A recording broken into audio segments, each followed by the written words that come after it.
हमने अनबॉक्स कर लिया जेब्रोनिक का कैबिनेट। आइए देखते हैं।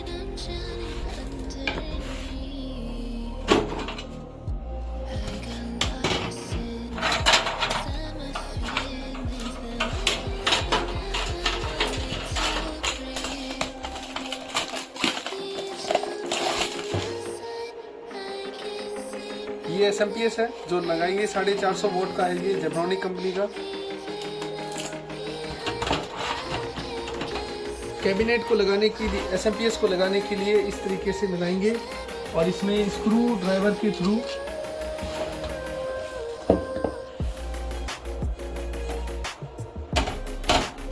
ये दिया है। अब हम मदरबोर्ड की असेंबलिंग देखेंगे कैसे होगी। ये हम एयरवैक्स H61 मदरबोर्ड सेकंड और थर्ड जनरेशन की dual core i3, i5, i7 तक सपोर्टेड मदरबोर्ड का यूज़ करेंगे।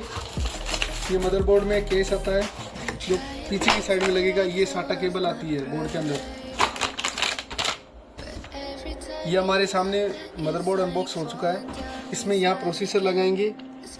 ये रैम का सॉकेट है, 2 रैम लग सकती है इसमें DDR3। और ये बैक साइड का पोर्शन है। यहाँ इसमें 4 USB पोर्ट है 2.0 के, 2 और 2 4। ये 3.0 के 2 पोर्ट हैं। ये लैन पोर्ट है, ये साउंड पोर्ट आ गए, ये VGA पोर्ट, HDMI पोर्ट और ये VGA पोर्ट। ये हम ड्यूल कोर थर्ड जनरेशन का इसमें प्रोसेसर असेंबल करेंगे।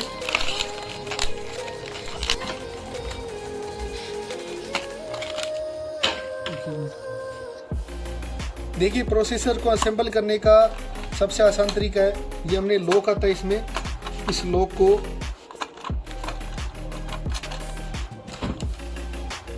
ये लॉक आ रहा है, इसको इस तरीके से अनलॉक करेंगे, नीचे की तरफ पुश करेंगे और ये अनलॉक हो जाएगा। इसको अब ऊपर की तरफ खींचना है। प्रोसेसर को लगाने के लिए ये 2 तरह की नोच है इसमें, एक यहाँ पे एक इधर। यही सेम नोच यहाँ पे बोर्ड के अंदर है। तो इस नोच को मिलाते हुए प्रोसेसर को आराम से रखेंगे। ये हमारा प्रोसेसर लग चुका है, देख लें चारों एंगल से सही लगा हुआ है। इसको नीचे करेंगे, बैक करके इस लॉक को ऐसे लगा देंगे। ये हमारा प्रोसेसर सेट हो चुका है। इसमें हम i3 सपोर्टेबल CPU फैन लगाएंगे। इस फैन के नीचे थर्मोपेस्ट लगी हुई होती है बाय डिफॉल्ट,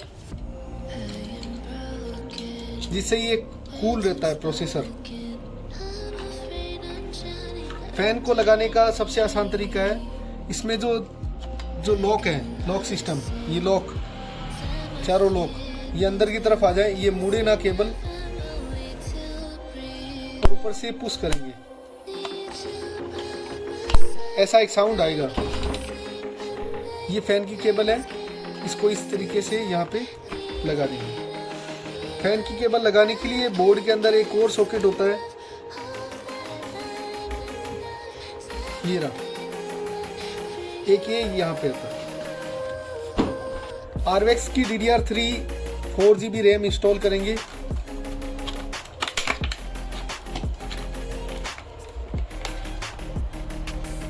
DDR3 1333MHz की ये रैम है, 4GB की। इसको इंस्टॉल करने का तरीका, इसमें एक सॉकेट है, यहाँ पे देखिए एक तरफ ये सेम सॉकेट इसी एंगल में रखना है, दोनों लॉक को पीछे की तरफ, और इस तरीके से रैम असेंबल करेंगे। अंदर की तरफ हमें देखना है कि लॉक लग जाए, ये अंदर की तरफ लॉक लग जाए, ऐसा देखना है। और फिर ऊपर की तरफ दोनों तरीके से पुश करेंगे, पुश करते ही ये दोनों लॉक ऑटोमेटिकली लग जाएंगे। ऑलमोस्ट हमारे सारे पार्ट लग चुके हैं। अब हम इसको मदरबोर्ड को कैबिनेट के अंदर असेंबल करेंगे। ये हमने बोर्ड को चारों स्क्रू के थ्रू इसको असेंबल कर लिया है। एक स्क्रू यहाँ पे, एक स्क्रू यहाँ पे, एक यहाँ पे और एक यहाँ पे। बोर्ड को असेंबल करने के बाद में SMPS के अंदर जो केबलें होगी, ये केबल होगी CPU को पावर देने के लिए, प्रोसेसर को पावर देने के लिए। ये इस तरीके से लगेगी। हुक देखना है, ये हमारा लॉक है, इस लॉक को आगे की तरफ ऐसे पुश करना है। ये हमारी केबल लग चुकी है।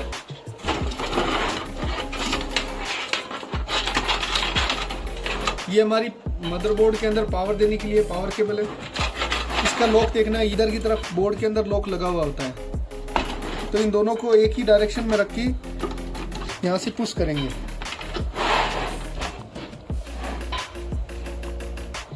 ये 128 GB SSD है, इसको भी इंस्टॉल करेंगे। इसको इंस्टॉल हमने पहले ही कर दिया है। इसको लगाने का तरीका है, इसमें ये साटा केबल है और ये नीचे पावर केबल है। साटा केबल को बोर्ड के अंदर हम लगाएंगे। बोर्ड के अंदर लगाने के लिए लॉक को ध्यान में रखते हुए ये साटा पोर्ट है। साटा पोर्ट में ये जो नोच बना हुआ है, इसी एक ही डायरेक्शन में रखते हुए इस नोच को ये लगाएंगे केबल को। फिर लॉक लगाएंगे सारी केबलिंग को मैनेज करके। ये हमने सारी केबलें लॉक के थ्रू लॉक कर दी है। ये हमारी मशीन पूरी वर्किंग के लिए रेडी है। ये हमने पूरी इस मशीन को रेडी कर चुके हैं। यहाँ मशीन का कॉन्फ़िगरेशन देख लेते हैं।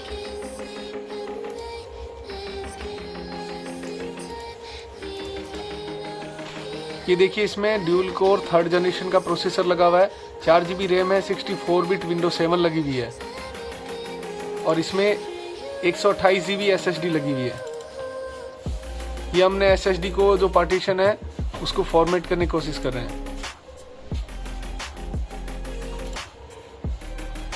ये पार्टीशन फॉर्मेट हो चुका है, ये रेडी है। अब SSD यूज करने के लिए प्रॉपर रेडी है। तो दोस्तों, कैसा लगा हमारा वीडियो? आप चैनल पे नए तो चैनल को सब्सक्राइब करें, लाइक करें, शेयर करें, कमेंट करें और हमें बताएं कि नेक्स्ट वीडियो किस टॉपिक पर बनाया जाए। Thank you.